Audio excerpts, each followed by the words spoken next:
Vivo recently unveiled the V7 Plus smaller sibling with a 5.7-inch display, Snapdragon 450 chipset, 32 gigs of RAM, and a 24-megapixel front camera, the Vivo V7. As the name suggests, it's a toned-down model with a lower asking price. Is it worth getting over its big brother? Let's find out in our review.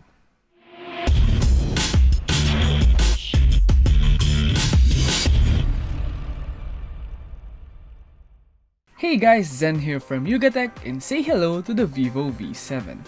As mentioned earlier, the V7 is just a toned-down version of the V7 Plus, which means the two devices are almost identical in terms of looks and specs. The V7 feels really nice on the hands, thanks to its slim unibody that curves to the edges.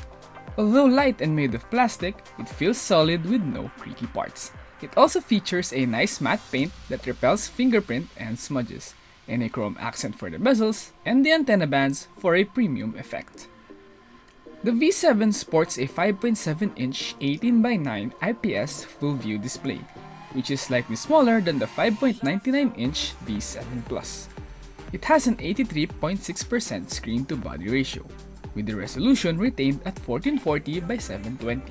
Which gives it a denser display at 282 pixels per inch compared to the V7 Plus 269 pixels.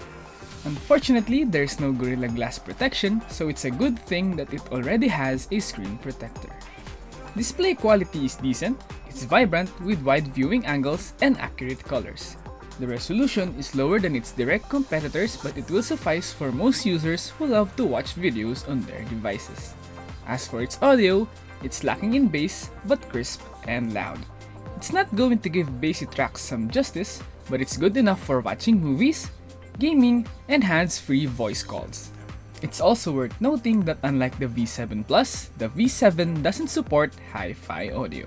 Running the software department is FunTouch OS 3.2, that is based on Android 7.1.2 Nougat with the October 1, 2017 security patch level. The UI uses multiple home screens to house its apps and features its own colorful yet clean-looking icons. Swiping down from the top will reveal the notifications, while swiping up from the bottom will reveal the control center. As for other features, it has Smart Split for split-screen mode, Game Picture-in-Picture for select apps, Smart Motion for motion-based commands, App Clone, and Smart Click, which gives you quick access to a certain command when holding the volume down button. The V7 has minimal pre-installed apps like Facebook, WPS Office, UC Browser, and Lazada, which you can uninstall. Others are Google's own apps and Vivo's native apps. Storage-wise, the V7 comes with 32 gigs of internal storage, which is a downgrade compared to the 64 gigs of the V7 Plus.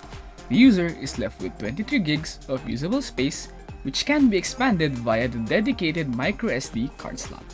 Vivo equipped the V7 with the same camera specs as the V7 Plus, which is a 16-megapixel rear shooter and a 24-megapixel front. Expect the same features like HDR and portrait bokeh to be present. Other modes include live photo, 64-megapixel Ultra HD, PowerPoint, Professional, Slow, Time-lapse, Filters, Panorama, and Face Beauty 7.0. Like with most smartphones, quality is good when shooting outdoors with plenty of light. It's sharp with nice colors and dynamic range. The portrait bokeh is one of the coolest features of the device and works best when shooting subjects with distant backgrounds.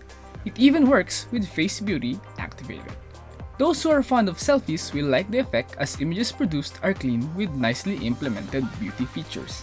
You can even use Face Beauty during a video call with supported apps like Facebook Messenger, WhatsApp, Line, and Viber, to name a few. As for video recording, the V7 maxes out at 1080p resolution at 30 FPS. Quality is good with nice dynamic range, colors, and smooth focus. There's no image stabilization, so it can get shaky if you're not still.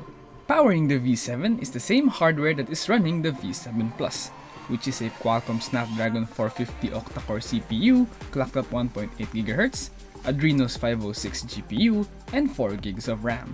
Performance is good as it was able to handle everything we threw at it without crashing or choking. It can handle gaming with ease as it was able to run Mobile Legends and Honkai Impact 3 in their highest settings. It warms up, but not too much. Here are some benchmark results. The V7 is equipped with your basic connectivity features such as 4G LTE, dual band Wi-Fi, Bluetooth, and GPS.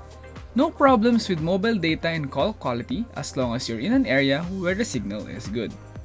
The triple card slot is one of its best features, as you can use 2 SIM cards without having to sacrifice the micro SD slot. Other sensors include the fingerprint scanner and gyroscope. Face ID, on the other hand, is fast and responsive and can detect our face even in dim conditions, but failed to work in extreme low light. Battery capacity was shaved off on the V7 as it only has 3000 mAh compared to the 3225 mAh of the Vivo V7 Plus. Nevertheless, the battery isn't that bad since it was able to last us a whole day with light to moderate usage. In our video loop test, the V7 got 13 hours and 9 minutes of playback. That's at 50% brightness and in airplane mode, which is almost the same result we got from the V7 Plus. Charging, on the other hand, takes a little over 2 hours as it doesn't support fast charging. The V7 is a pretty good mid-range smartphone that packs competitive specs like the 5.7-inch full-view display, Snapdragon 450 chipset, 4GB of RAM, and a 24-megapixel camera. It's in a tight spot though considering the competition. At 14,990 pesos, it's aimed at customers who wanted the V7 Plus but are short on cash and willing to compromise.